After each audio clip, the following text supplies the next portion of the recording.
8ஆம் நூற்றாண்டு 9ஆம் நூற்றாண்டிலே சமஸ்கிருத ஆதிக்கம் எல்லா ஊரிலும் எல்லா கோயில்களிலும் வந்துவிட்டது என்பது திட்டவட்டமாக அறியப்படக்கூடிய ஒன்று. இதை வைத்துக்கொண்டு இப்போது நாம் கருத்து சொல்லுபவர்கள் என்ன சொல்லுகிறார்கள்? இந்த மலையினுடைய பிரச்சனை இப்போது என்ன எழுந்திருக்கிறது?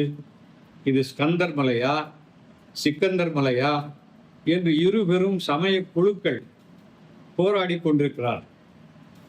அதற்கு அவர்கள் சான்றாக சொல்லுவது 1931 லண்டன் பிரைவி கவுன்சிலே கொடுக்கப்பட்ட ஒரு தீர்ப்பு பற்றி சொல்கிறார்கள். அந்த தீர்ப்பை முழுமையாக யாரும் வெளியிடுவதில்லை. தங்களுக்கு சாதகமான பகுதியை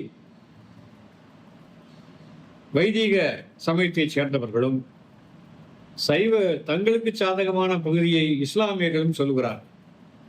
ஆனால் எங்களை பொறுத்தளவில், ஆய்வாளர்களை பொறுத்தளவில் அல்லது நடுநிலையாளர்களை பொறுத்தளவில் அந்த தீர்ப்பை பார்த்தால் 2 பேருக்குமான மலையாக அது இருந்திருக்கிறது. இன்னும் சொல்லப்போனால் 3 வகையாக அந்த தீர்ப்பிலே சொல்லப்பட்டிருக்கிறது. ஒன்று, இன்று முருகன் கோயில் இருக்கக்கூடிய அந்த மலை அல்லது அதுபோல காசி விஸ்வநாதர் இருக்கக்கூடிய மலை, அது கோயிலுக்கு சென்றதாக, கோயில் நிர்வாகத்திற்கு உட்பட்டதாகவும், அதற்கு பின்னால் அதற்கு மேற்கே இருக்கக்கூடிய சிக்கந்தர் தர்கா, அங்க இருக்கக்கூடிய வேறு சில நிலங்கள், பள்ளிவாசல், நெல்லித்தோப்பு என்ற தோப்பு, இவையெல்லாம் இஸ்லாமியர்களுக்கு சொந்தம் என்றும் அந்த தீர்ப்பிலே தெளிவாக சொல்லப்பட்டிருக்கிறது.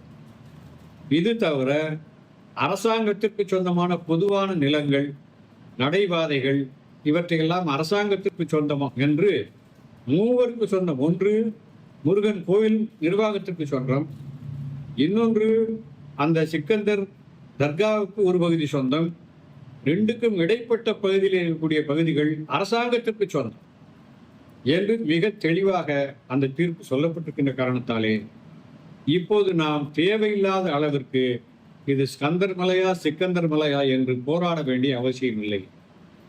ஒருவருக்கொருவர் இதை பற்றி கூட்டங்களும் பொதுக்கூட்டங்களும் மக்களை திரட்டுவதும் போரிடுவதும் ஆர்ப்பாட்டம் நடத்துவதும் அவசியமற்றது. இதனால் மக்களுடைய நீண்ட காலமாக இருந்த ஒரு நல்ல நம்பிக்கை, ஒருவருக்கு ஒருவர் சுமூகமாக வாழ்ந்த ஒரு வாழ்க்கை கேள்விக்குறியாகும். இதை நடுநிலையாளர்கள் புரிந்து கொள்ள வேண்டும். இந்த வீடியோ பிடிச்சிருந்தா கீழே இருக்க லிங்கை கிளிக் பண்ணி இதனுடைய முழுமையான வீடியோவை பாருங்க.